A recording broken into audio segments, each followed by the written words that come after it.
ಧರ್ಮಸ್ಥಳ ನಿಗೂಢ ಸಾವುಗಳ ಕೇಸ್ ನಿರ್ಣಾಯಕ ಹಂತವನ್ನ ತಲುಪಿದೆ. ಕುತೂಹಲ ಘಟ್ಟದಲ್ಲಿ ದೂರುದಾರ ಅನಾಮಿಕನ ಮೇಲೆ ಒತ್ತಡವನ್ನ ಹೇರಲಾಗ್ತಿದೆ ಎನ್ನುವ ಬಹುದೊಡ್ಡ ಆರೋಪ ಕೇಳಿಬಂದಿದೆ. ಇನ್ಸ್ಪೆಕ್ಟರ್ ಮಂಜುನಾಥ್ ಗೌಡ ಅವರ ವಿರುದ್ಧ ಗಂಭೀರ ಆರೋಪ ಕೇಳಿಬಂದಿರುವುದರಿಂದ ತೀವ್ರ ಸಂಚಲನ ಸೃಷ್ಟಿಯಾಗಿದೆ.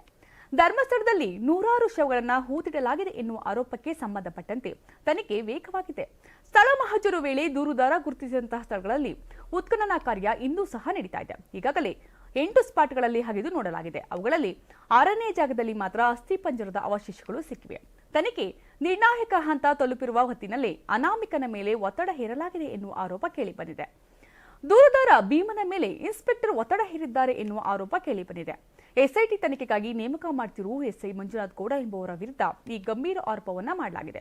ಕೇಸ್ ಹಿಂಪಡೆಯುವಂತೆ ಅನಾಮಿಕನ ಮೇಲೆ ಎಸ್ಐ ಒತ್ತಡ ಹೇರಿದ್ದರು ಎನ್ನಲಾಗ್ತಾ ಇದೆ. ಎಸ್ಐಟಿಯಲ್ಲಿ ಮಂಜುನಾಥ್ ಗೌಡ ಇರಬಾರದು ಎನ್ನುವ ಆಗ್ರಹ ಕೂಡ ಕೇಳಿಬಂದಿದೆ. ಶಿರಸಿ ಠಾಣೆಯಲ್ಲಿ ಕೆಲಸ ಮಾಡುತ್ತಿರುವ ಎಸ್ಐ ಮಂಜುನಾಥ್ ಗೌಡ ಅವರನ್ನ ಎಸ್ಐಟಿ ತನಿಖೆಗೆಂದು ನೇಮಕ ಮಾಡಲಾಗಿತ್ತು. ಇದೀಗ ಮಂಜುನಾಥ್ ಗೌಡ ವಿರುದ್ಧ ಒತ್ತಡ ಹೇರಿದ ಆರೋಪ ಕೇಳಿಬಂದಿದೆ. ಅನಾಮಿಕನ ಪರ ವಕೀಲರು ಈ ಬಗ್ಗೆ ಎಸ್ಐಟಿ ಮುಖ್ಯಸ್ಥ ಪ್ರಣವ್ ಮೊಹಂತಿಗೆ ದೂರು ನೀಡಿದ್ದಾರೆ. ಈ ಎಸ್ಐ ಮಂಜುನಾಥ್ ಗೌಡ ತಂಡದಲ್ಲಿ ಇದ್ರೆ ಅನಾಮಿಕನನ್ನ ಮಹಜರಿಗೆ ಕರೆತರಲ್ಲ ಎಂದು ಪಟ್ಟು ಹಿಡಿದಿದ್ದಾರೆ ಎನ್ನಲಾಗ್ತಾ ಇದೆ. ಬೆಳ್ತಂಗಡಿ ಠಾಣೆಯಲ್ಲಿ ಆಗಸ್ಟ್ 1ರಂದು ಅನಾಮಿಕನಿಗೆ ಬೆದರಿಕೆ ಹಾಕಿದ್ದಾರೆ ಎನ್ನಲಾಗ್ತಾ ಇದೆ. ಎಸ್ಐಟಿ ಕಚೇರಿಯಲ್ಲಿ ಬಾಗಿಲು ಮುಚ್ಚಿ ಬೆದರಿಕೆ ಹಾಕಿದ್ರಂತೆ. ಕೇಸ್ ಹಿಂಪಡೆದಿದ್ರೆ ನೀನು ಜೈಲಿನಲ್ಲೇ ಕಾಲ ಕಳೆಯಬೇಕಾಗುತ್ತೆ, ನಿನ್ನನ್ನ ಕಸ್ಟಡಿಗೆ ಪಡೆಯಬೇಕಾಗುತ್ತೆ ಅಂತ ಅನಾಮಿಕನಿಗೆ ಇನ್ಸ್ಪೆಕ್ಟರ್ ಮಂಜುನಾಥ ಗೌಡ ಬೆದರಿಕೆ ಹಾಕಿದ್ದಾರೆ ಎಂದು ವಕೀಲರು ಆರೋಪಿಸಿದ್ದಾರೆ. ಪ್ರಕರಣವನ್ನ ಹಿಂಪಡೆಯಲು ಎಸ್ಐ ಈ ವ್ಯಕ್ತಿಯ ಮೇಲೆ ಒತ್ತಡ ಹೇರಿದ್ದಾರೆ ಎಂದು ಹೇಳಲಾಗಿದೆ. ಈ ವಿಚಾರ ಬಹಿರಂಗವಾಗ್ತಾ ಇದ್ದಂತೆ ಮಂಜುನಾಥ್ ಗೌಡ ಅವರನ್ನ ಎಸ್ಐಟಿ ತಂಡದಿಂದಲೇ ಹೊರಗಿಡಲಾಗಿದೆ ಎಂಬ ಮಾತು ಸಹ ಕೇಳಿ ಬರ್ತಾ ಇದೆ.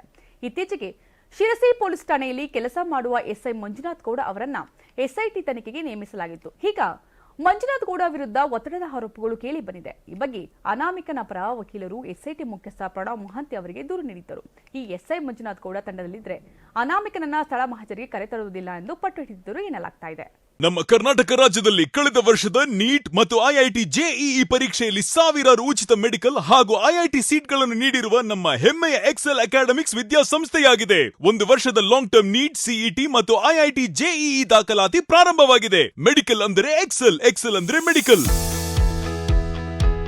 ನಾನು 86 kg ಇದ್ದವಳು 71 kg ಬಂದಿದ್ದೀನಿ. ವಯಸ್ಸಾದ್ಮೇಲೆ ಸ್ಮಾರ್ಟ್ ಆಗಿ ಕಾಣ್ತೀರಾ ಅಂದ್ರೆ ಜಿನ್ನಿ. 126 kg ವೇಟ್ ಇದೆ. ನಾವು ಈಗ 114 kg ಲೆಕ್ಕ ಬಂದಿದ್ದೀವಿ. ಯಾವುದೇ ಸೈಡ್ ಎಫೆಕ್ಟ್ ಆಗಿಲ್ಲ. 84ರಿಂದ 50 kg ಬಂದೆ. ಆಮೇಲೆ ಸಣ್ಣಗೆ ಫಿಟ್ ಆಗಿದ್ದೀನಿ. ಅದಕ್ಕೆ ನಾನು ಯೂಸ್ ಮಾಡ್ತಾ ಇರೋದು ಜೀನಿ ಸ್ಲಿಮ್.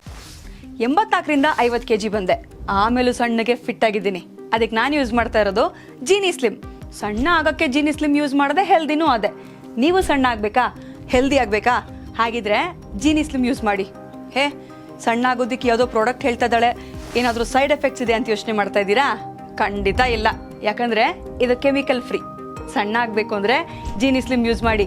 ಹೆಚ್ಚಿನ ಮಾಹಿತಿಗೆ ಕೆಳಗೆ ಡಿಸ್ಪ್ಲೇ ಆಗ್ತಿರೋ ನಂಬರ್ಗೆ ಕಾಲ್ ಮಾಡಿ.